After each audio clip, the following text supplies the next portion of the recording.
Welcome to the CES letter, A Closer Look. This video presentation is working from the March 31st, 2015 edition of the CES letter, and we'll continue our examination of the CES letter's treatment of the Book of Mormon witnesses. In Part 1, we learned that the three witnesses were respectable men and that the vast majority of their combined statements described an experience that cannot be dismissed as simply something they imagined. It is also obvious that hypnosis, even if accomplished by a skilled hypnotist, could not induce a vivid, complex hallucination simultaneously in the witnesses without them being aware of the mind manipulation.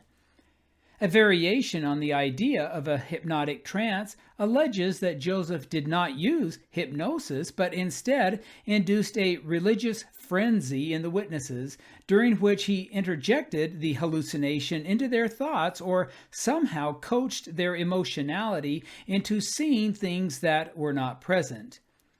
It is true that the three men were excited to become the three witnesses mentioned in the Book of Mormon.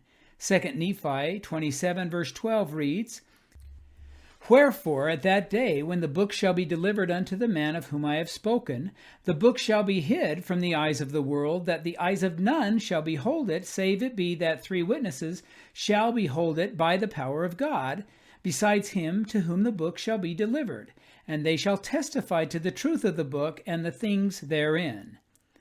It is also true that Joseph received a revelation, telling the three witnesses that they would see the breastplate, the sword of Laban, the Urim and Thummim, and the Liahona. So there is no question their expectations were high, as Joseph invited them on a June morning to accompany him to a clearing in the woods where their desires might be realized. In addition, it has been shown that religious excitement can be escalated in the minds of individuals, causing them to see visions. Early American clergyman Charles Chauncey described the experiences of pious individuals in a camp meeting setting. Visions now became common, and trances also, the subject of which were in their own conceit transported from earth to heaven, where they saw and heard most glorious things, conversed with Christ and the holy angels, had opened to them the book of life, and were permitted to read the names of the persons there, and the like. This account records how multiple persons saw visions, the Savior, an angel, and a book. Chauncey further explains what had preceded this remarkable display. The speaker delivers himself with the greatest vehemence, both of voice and gesture, and in the most frightful language his genius will allow of. If this has its intended effect upon one or two weak women, the shrieks catch from one to another till a great part of the congregation is affected. And some are in the thought that it may be too common for those zealous in the new way to cry out themselves on purpose to move others and bring forward a general scream. The preacher creates a religious frenzy as the excitement of the listeners escalates, and eventually some reported rapturous visions. Morgan Edwards, a Welsh historian of religion and Baptist minister, described the importance of the tones of the voice and actions of the body of the Baptist and Congregationalist ministers as they incited their audience into crying out under the ministry, falling down as in fits, and awaking in ecstasies, impulses, visions, and revelations. Early religious writer William Montgomery explained that the greatest asset of successful Baptist preachers was their language skills, including their ability to create vivid word pictures and their feel for the rhythms and evoked bodily responses of listeners.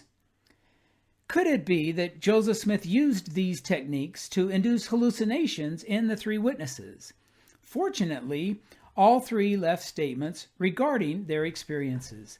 David Whitmer recounted, "I was plowing in the field one morning, and Joseph and Oliver came along with a revelation stating that I was to be one of the witnesses of the Book of Mormon. I got over the fence, and we went into the woods nearby and sat down on a log and talked a while. We then kneeled down and prayed. Joseph prayed. We then got up and sat on the log and were talking, when All at once a light came down from above us and encircled us for quite a little distance around. And the angel stood before us. He was dressed in white, and spoke and called me by name, and said, Blessed is he that keepeth his commandments. This is all I heard the angel say. A table was set before us, and on it the records were placed. The records of the Nephites, from which the Book of Mormon was translated, the brass plates, the ball or directors, the sword of Laban, and other plates.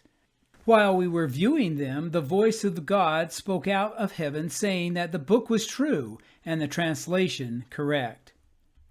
Oliver Cowdery, too, related, It was a clear, open, beautiful day, far from any inhabitants, in a remote field at the time we saw the record, of which it has been spoken, brought and laid before us by an angel, arrayed in glorious light, who ascended out of the midst of heaven. Now, if this is human juggling, judge ye. Martin Harris recalled, When the time came for the three witnesses to see the plates, Joseph, myself, David Whitmer, and Oliver Cowdery went into the woods to pray. When they had all engaged in prayer, they failed at the time to see the plates of the angel who should have been on hand to exhibit them.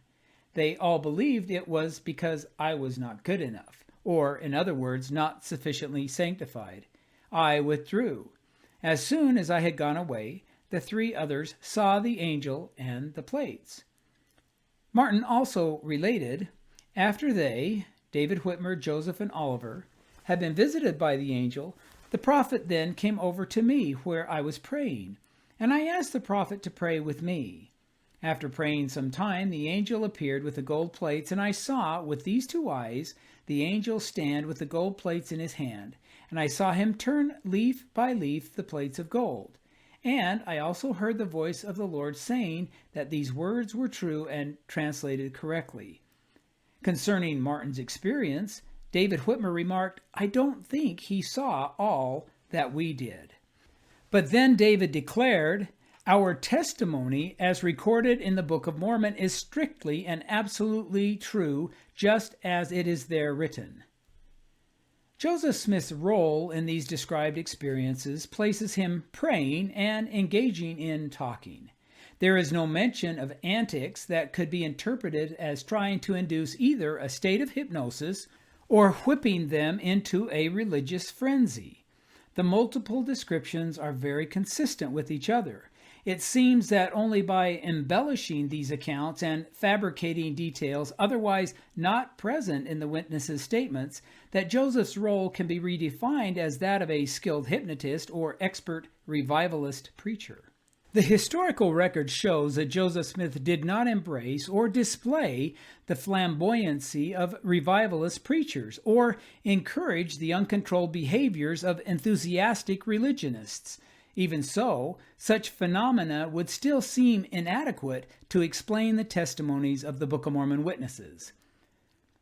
The CES letter also seeks to dismiss the testimonies of the 3 and 8 witnesses by comparing them to other published testimonies regarding religious visions and experiences.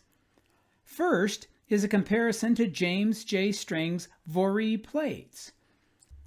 The CES letter spends over 3 pages discussing these plates and witnesses associated with them. Strang, a late convert to Mormonism, claimed to have received a letter from Joseph Smith appointing him to lead the church if the prophet were killed.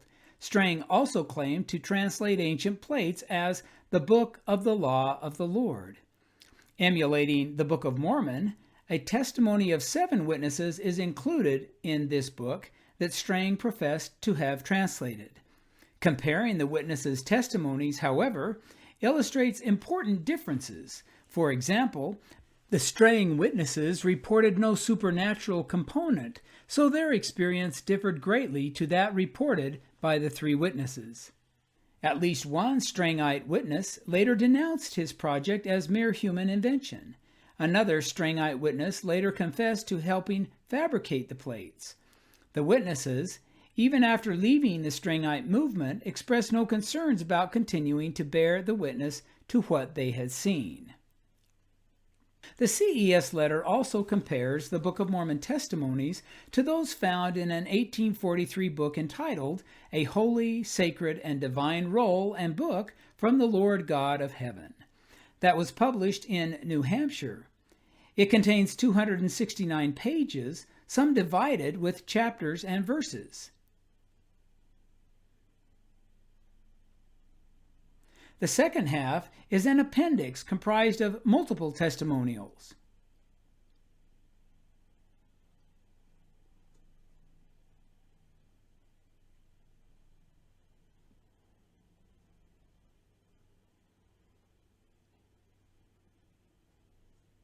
Tucked within these testimonials is a single sentence with 8 names attached that read, "We, the undersigned, hereby testify that we saw the holy angel standing upon the housetop, as mentioned in the foregoing declaration, holding the roll and book."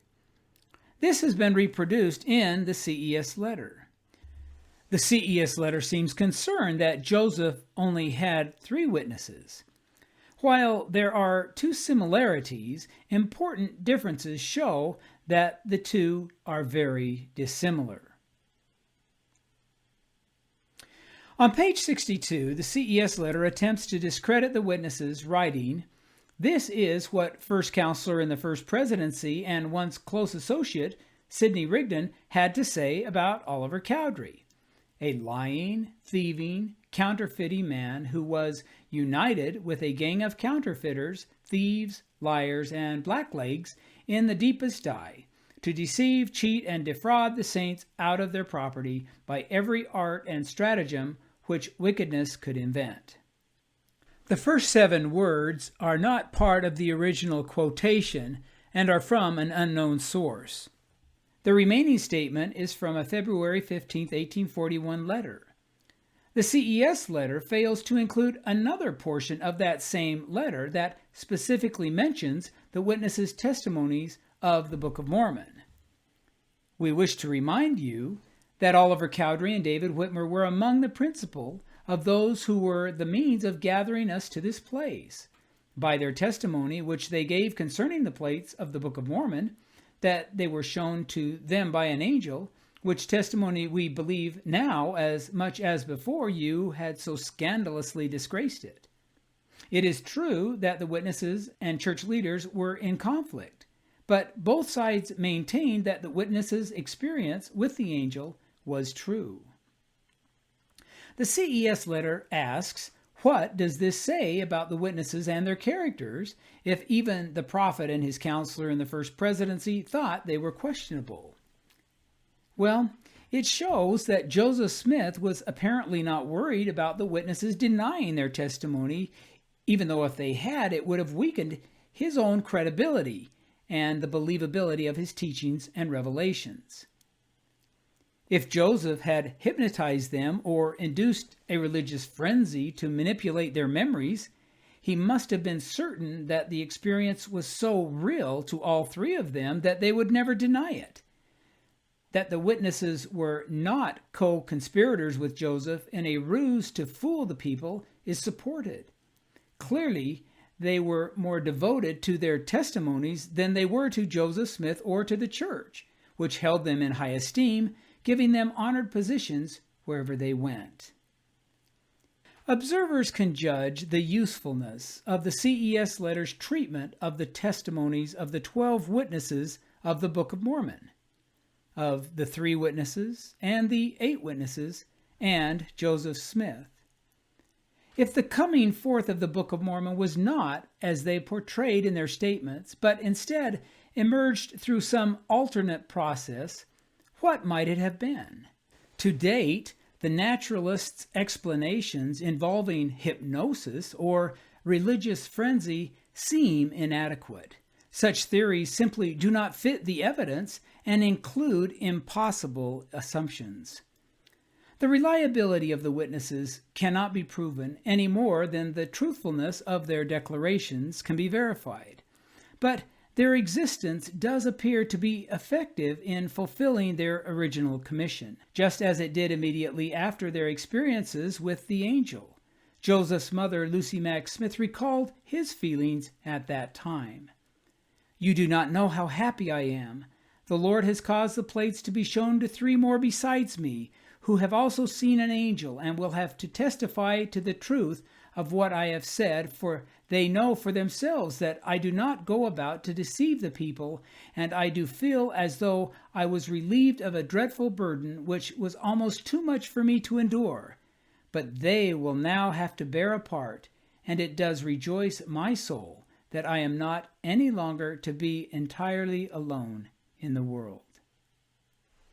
For more information, see ldsanswers.net.